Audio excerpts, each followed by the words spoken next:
আদিবাসী কোটা, প্রতিবন্ধী কোটা যে আমাদের দেশের 10% হচ্ছে প্রতিবন্ধী মানুষ রয়েছে, কিন্তু সেই ক্ষেত্রে মাত্র 1% হচ্ছে কোটা দেওয়া হয়েছে প্রতিবন্ধীদের জন্য। সেখানে আমরা বলতে চাই যে কোটা আপনারা ঠিক করেন এবং এই কোটা যেই পুনর্বহাল করেছেন এটা আমরা মানি না, মানব না। 2018 সালের পরে যে সরকারি চাকরি নিয়োগগুলো আমরা দেখি, সবখানেই দেখি যে আমাদের একটা ফেয়ার একটা কম্পিটিশন হয়েছে, কিন্তু এই কোটা বা আমাদের এই কোটার যে নিয়মটা এটা যদি আবার পুনর্বহাল হয় তাহলে 2018 সালের মতো 18 সালের পরের মতো ফেয়ার কম্পিটিশন কিন্তু আর হবে না। আমরা স্কুল কলেজ সবখানে, বিশ্ববিদ্যালয় ভর্তি পরীক্ষায় সবখানে কোটার উপস্থিতিটা দেখে আসছি। সো কোটা সম্পর্কে, কোটার উপস্থিতি, কোটার বৈষম্য আমরা সবাই ফেস করি, কিন্তু চাকরি ক্ষেত্রে যেখানে সরকারি চাকরি, যেই চাকরিগুলো যারা ওখানে চাকরি করবে তারাই দেশকে পরিচালনা করবে, সেই বড় বড় পজিশনে যখন সাধারণ শিক্ষার্থীর সাথে ডিসক্রিমিনেশন হয় এটা আমরা মানব না। একই যোগ্যতা সম্পন্ন একাধিক শিক্ষার্থী শুধুমাত্র কোটা থাকার কারণে তাদের পরিবার বা তাদের শুধুমাত্র কোটা থাকার কারণে তারা অন্যান্য তাদের মতো যোগ্য শিক্ষার্থীদের থেকে অগ্রাধিকার বেশি পাবে, এটা তো কোনো বৈষম্য, এটা তো কোনো সমান অধিকার হতে পারে না। আমরা আমাদের সরকারের কাছে এই আমাদের সকল সাধারণ শিক্ষার্থীর জন্য এই সমান অধিকার এবং এই ন্যায় বিচারটা চাই। মহামান্য হাইকোর্ট যে গতকাল 2018 সালের আন্দোলনের ভিত্তিতে যে কোটা সংস্কার করা হয়েছিল, প্রথম ও দ্বিতীয় শ্রেণীর সকল চাকরিতে কোটা বাতিল করা হয়েছিল, সে পরিপত্রটি অবৈধ ঘোষণা করে গতকাল রায় দিয়েছে। আমরা এই রায়কে প্রত্যাখ্যান করছি। আমরা জানতে চাই, মুক্তিযুদ্ধের 53 বছরও যেখানে ভুয়া মুক্তিযোদ্ধা নিয়ে অনেকেই হাজির, প্রথম আলো রিপোর্টে 53,000 মুক্তিযোদ্ধা ভুয়া।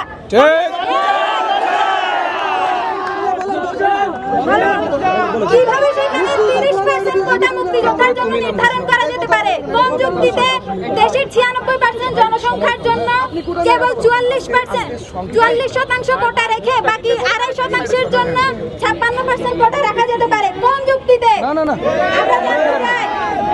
আমরা কোটার পুনর্বাসন চাই না, আমরা কোটা সংস্কার চাই।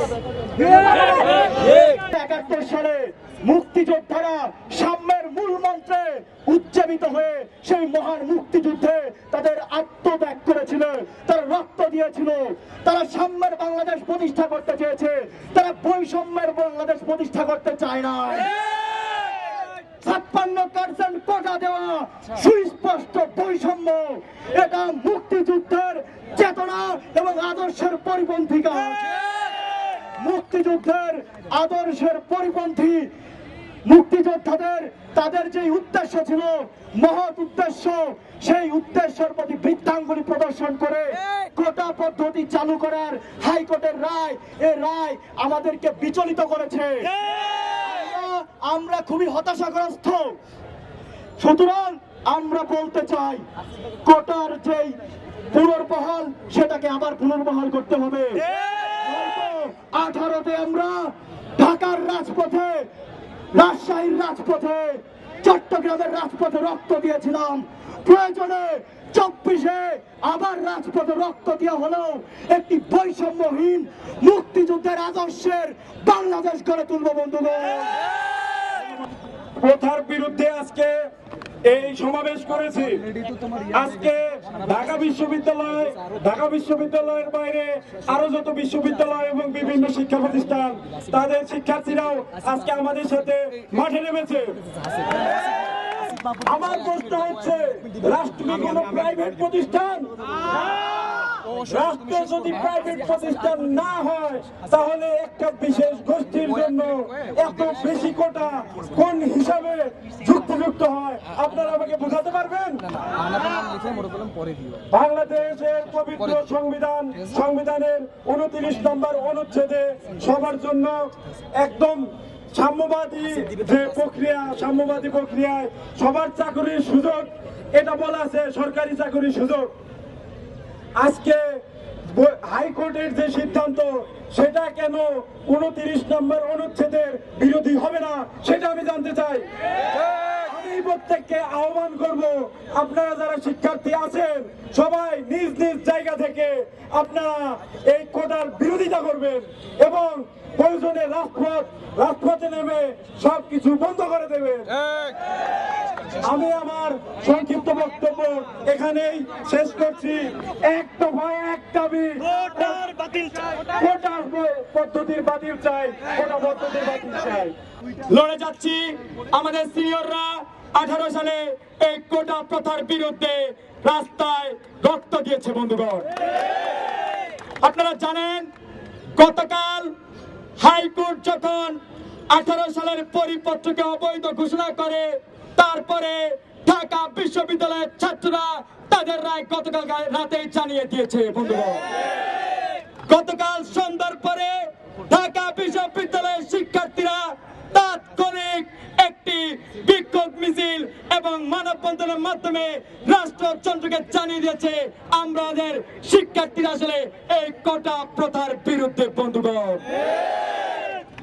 আমি বলতে চাই, আমরা বলতে চাই কোটা একটি বৈষম্য, সেই বৈষম্য 71-এর বাংলাদেশে 30 লক্ষ শহীদের বাংলাদেশে, স্বাধীন বাংলাদেশে, মুক্তিযুদ্ধের বাংলাদেশে হবে না, হবে না, হবে না। কোনো কোটা থাকবে না। আমি প্রশ্ন করতে চাই, বঙ্গবন্ধুর বাংলায় মাননীয় প্রধানমন্ত্রী শেখ হাসিনা কর্তৃক যে পরিপত্র জারি করা হয়েছিল, সেই পরিপত্রের বিরুদ্ধে কতিপয় লোক হাইকোর্টে রিট করে এবং সেই রিটের প্রেক্ষিতে হাইকোর্ট একটি রায় জারি করে যে তারা 30% মুক্তিযোদ্ধা কোটা সহ মোট 56% কোটা বহাল রাখতে চায়। মাননীয় সহযোদ্ধাগণ, আমি বলতে চাই, আমি একটি নিম্নবিত্ত কৃষক পরিবার থেকে উঠে এসেছি। আমি মনে করি না আমার থেকে কোনো নিম্নবিত্ত পরিবার, কোনো মুক্তিযোদ্ধার পরিবার বা কোনো কোটাধারীর পরিবার বিলং করে। আমি যদি কৃষক পরিবার থেকে উঠে এসে আজকে এই 56% কোটার সাথে আমাকে সংগ্রাম করতে হয় এবং পরিশেষে ব্যর্থ হতে হয়, এ জীবন দিয়ে কি লাভ? বলে এসেছিলাম বিশ্ববিদ্যালয়ে ভর্তি হওয়ার সময় বাবা মাকে বলে এসেছিলাম চাকরি করব, কিন্তু আজকে বিশ্লেষণ করে আমি দেখতে পাচ্ছি আমার জন্য এই কোটার কারণে আমি চাকরি থেকে বঞ্চিত হতে যাচ্ছি। তাই আমি আমাদের মমতাময়ী মা, এই দেশের জননী মাননীয় প্রধানমন্ত্রী শেখ হাসিনার দৃষ্টি আকর্ষণ করে বলতে চাই, আপনি আমাদের মা, আপনি আমাদের সবার ভালো মন্দ বুঝেন। আপনার যদি 10টা সন্তান থাকে, সেখানে একটা সন্তানের আকাঙ্ক্ষা কখনো বৈধ হতে পারে না। আপনার 9টা সন্তান কোটা চায় না, একটা মাত্র সন্তান কোটা চায়। আপনি বিষয়টি বিবেচনা করবেন এবং আশা করি আদালতের মাধ্যমে আবারও সেই কোটা প্রথা, প্রথম ও দ্বিতীয় শ্রেণী সেই কোটা প্রথা বাতিল হবে। আমাদের রাজপথে থাকতে হবে। বন্ধুগণ, আপনারা প্রেক্ষাপট সবাই জানেন যে 2018 সালে সারা বাংলার ছাত্র সমাজ এই যে অন্যায্য 56% কোটা বাংলাদেশে বহাল ছিল সরকারি চাকরিতে, তার বিরুদ্ধে আমরা আন্দোলন করেছিলাম। আমরা আন্দোলনের পক্ষ থেকে আমরা বলেছিলাম আমরা কোটা সংস্কার চাই। 56% যে কোটা একটা গণতান্ত্রিক রাষ্ট্রে, একটা বৈষম্যহীন রাষ্ট্রে এটা থাকতে পারে না। কিন্তু সরকার আন্দোলনের প্রেক্ষিতে নিজেই কোটা বাতিল করেছিল। প্রথম ও দ্বিতীয় শ্রেণীতে সকল ধরনের কোটা বাতিল ঘোষণা করেছিল। সে পর্যায়ে এটার একটা সুরাহা হয়েছিল।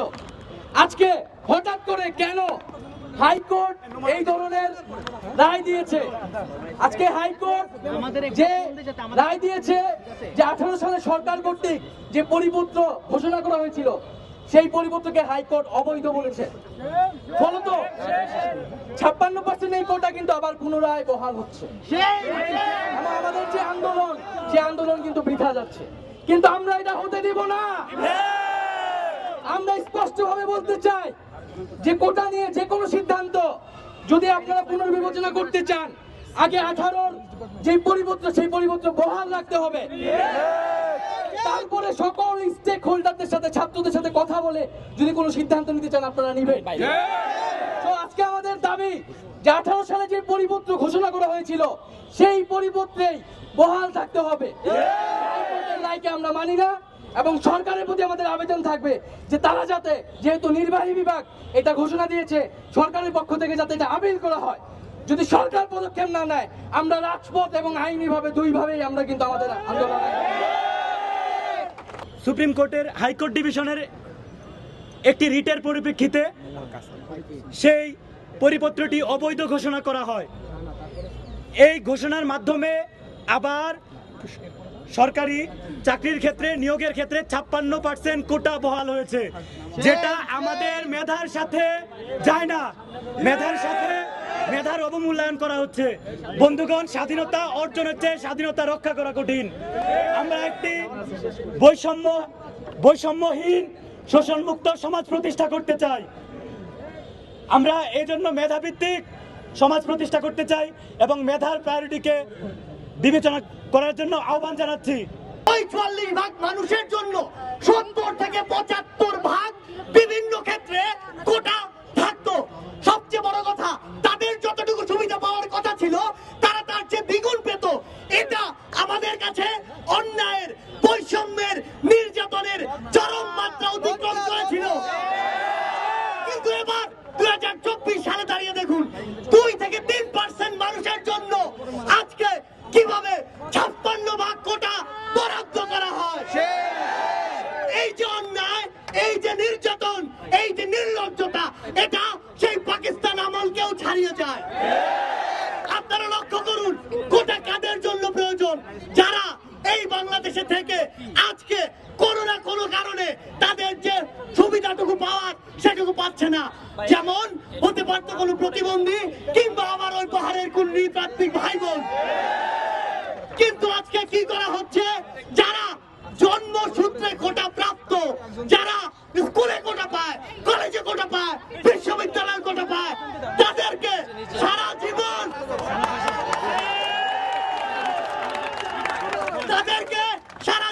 কোটার উপরে রাখার পরেও তাদেরকে চাকরি ক্ষেত্রেও মৃত্যুর পূর্ব পর্যন্ত নাকি কোটা দিতে হবে।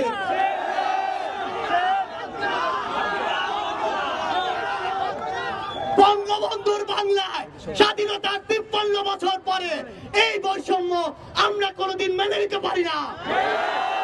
আমরা বলে দিতে চাই, যাদের শরীরে ওই মহান মুক্তিযোদ্ধাদের রক্ত আছে, তারা কোনোদিন এত বড় বৈষম্য নিজের মন থেকে, অন্তর থেকে চাইতে পারে না।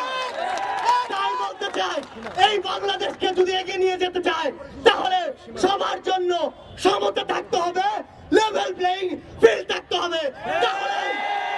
তাহলে আমাদের যে ভিশন, সোনার বাংলা, বঙ্গবন্ধুর বাংলা গড়ে তুলতে পারবো। সবাই একসাথে এই কোটা বাতিলের জন্য, 18 পরিপত্র জারি রাখার জন্য মাঠে থাকতে হবে। জয় বাংলা।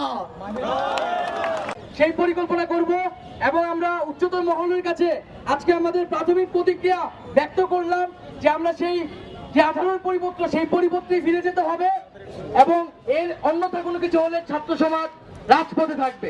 সবাইকে ধন্যবাদ। সবাইকে ধন্যবাদ। কোটা কিংবা রিজার্ভেশন পৃথিবী জুড়ে পিছিয়ে পড়া জনগোষ্ঠীদেরকে দেওয়া হয়। ঠিক।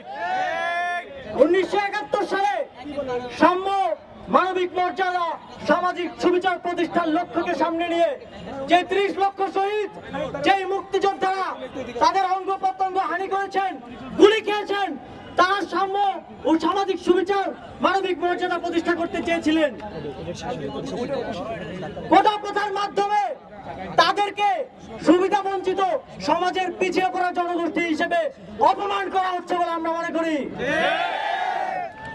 সংগ্রামী বন্ধুগণ, যারা বসে বসে কোটা প্রথাকে আবার পুনর্বহাল করছেন, তারা হয়তো ভুলে গেছেন, তারা হয়তো মনে করছেন 2018 সালে আমরা যে রক্ত দিয়েছি, আমরা যে দীর্ঘ 4-5 মাস আন্দোলন করেছি, আমাদের মধ্যে সেই জোশ আর নেই। আপনারা যদি সেটা ভেবে থাকেন, তাহলে আপনারা ভুল ভাবছেন। যদি প্রয়োজন হয়, তাহলে আরো দীর্ঘ সময়, আরো দীর্ঘদিন আমরা রক্ত দিতে প্রস্তুত আছি। কিন্তু মুক্তিযোদ্ধারা যেই উদ্দেশ্য নিয়ে এই দেশকে স্বাধীন করেছেন, সেই উদ্দেশ্যকে ব্যাহত হতে দিব না। সংগ্রামী বন্ধুগণ, আজ এই লড়াই শুরু হয়েছে, এর শেষ কোথায় আমরা জানি না। তবে একটা জিনিস স্পষ্টভাবে জানি, এই দেশে কোটা প্রথাকে আর ফিরে আসতে দেওয়া হবে না। সংগ্রামী বন্ধুগণ, আমি আহ্বান জানাবো সারা দেশে যারা 18 সালে নেমে এসেছিলেন, প্রত্যেকটি মহাসড়ক যারা অবরোধ করেছিলেন, যারা দেশকে মেসেজ দিয়েছিলেন সাম্য প্রতিষ্ঠার, তারা আবার নেমে আসবেন। বন্ধুগণ, আজকে আমরা দেখেছি রাজশাহী বিশ্ববিদ্যালয়, চট্টগ্রাম বিশ্ববিদ্যালয়, জাহাঙ্গীরনগর বিশ্ববিদ্যালয় সহ বিভিন্ন জায়গায় সহযোদ্ধারা কর্মসূচি পালন করেছেন, প্রতিবাদ জানিয়েছেন। আমরা আপনাদেরকে ধন্যবাদ জানাতে চাই এবং বলতে চাই আগামী আমাদের সকল কর্মসূচির সাথে আপনারা থাকবেন। কোটা আন্দোলন এবার যেন সারা দেশের প্রতিটি আনাচে কানাচে ছড়িয়ে পড়ে। সংগ্রামী বন্ধুগণ, আমরা আমাদের পরবর্তী কর্মসূচির ব্যাপারে আপনাদেরকে আমাদের ফেসবুক গ্রুপ আছে, কোটা পুনর্বহাল করা চলবে না, সেই গ্রুপের মাধ্যমে এবং সাংবাদিকদেরকে জানিয়ে দেব। ধন্যবাদ সকলকে।